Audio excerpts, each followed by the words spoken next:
It was said and judged that my Italian grandfather, who was deceased, was a violent and controlling person.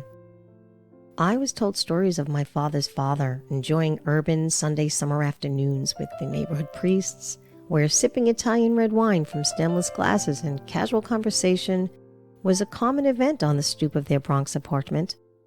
Another event shared was my grandfather throwing the Christmas tree out the window of their building of that same apartment one year, while spectators could still smell my grandmother's sauce across the alleyway that had been cooking since morning. I never knew him. What I did know was that there was a pattern that apparently had developed through the generations. It showed environmental similarities that had passed down. So this was our family legacy, a legacy of undeniable domestic violence. What a ripoff, I thought. Most children grow up and get the family business or the china. We got the beatings.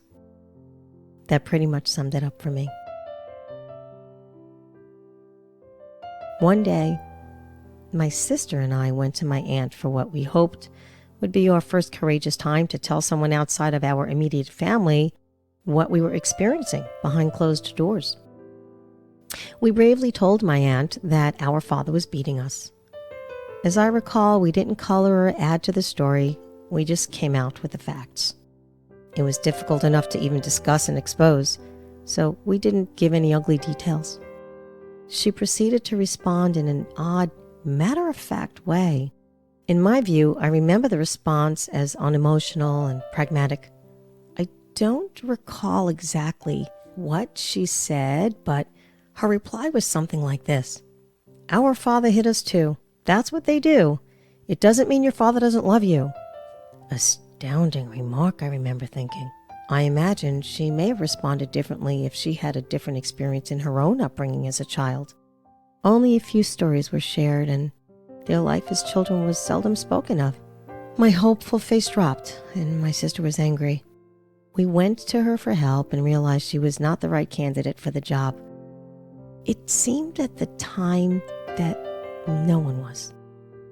Those days, early 70s, schools and teachers did not discuss, they didn't recognize or even understand domestic violence. In fact, they turned the other way. So our terror continued. My father would often line us up as if we were in the army. He would interrogate us on whatever the flavor of the day or week was. Usually, it was when one of us did something that angered him. We all were in jeopardy of a beating or, at the very least, the dreadful interrogations that toiled with our minds.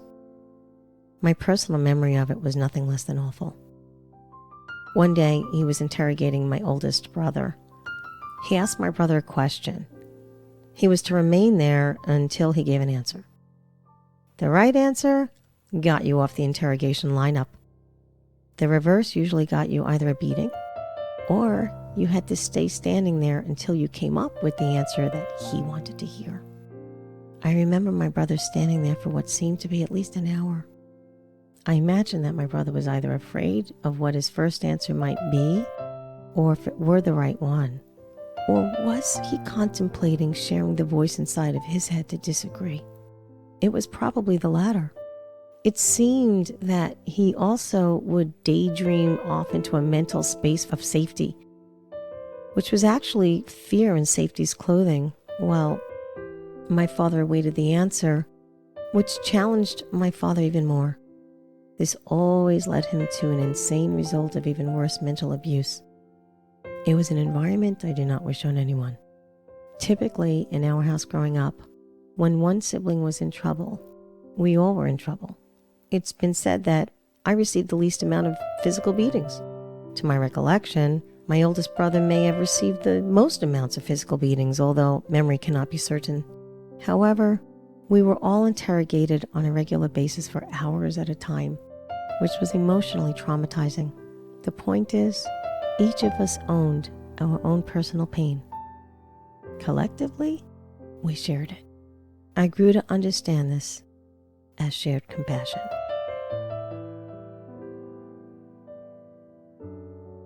The beatings can only be described one way. Our father would take both his hands, the inside palms of them, and pound them on the sides of our head. One firm hand into the right side of our head, and one firm hand into the opposite side of our head. He did this hard. The ringing in the ears and throbbing head pains were an experience we all shared. My brothers received this form of treatment more so than me and my sister. Often my brothers were taken by the ear, and my sister and I by our hair, and we were pulled around the room in that manner as we were reprimanded. By the grace of God, we were spared death. What we were not spared, however, was our dignity. Esteem and worth were not given to us as children. In my view, we were robbed of this natural feeling growing up. It had to be sought after. I later learned as an adult to stop searching outwardly for it because I already had it inwardly. I just needed to look deep. I needed to look beyond. It was always there, and yet it took me decades to find it. My mind was programmed by my father, his dictatorship, and the environment I lived in, so much so that I never learned to navigate my own heart until recent years, which I discuss later in these chapters. These were excerpts from the awarded book Truth to Triumph, A Spiritual Guide to Finding Your Truth,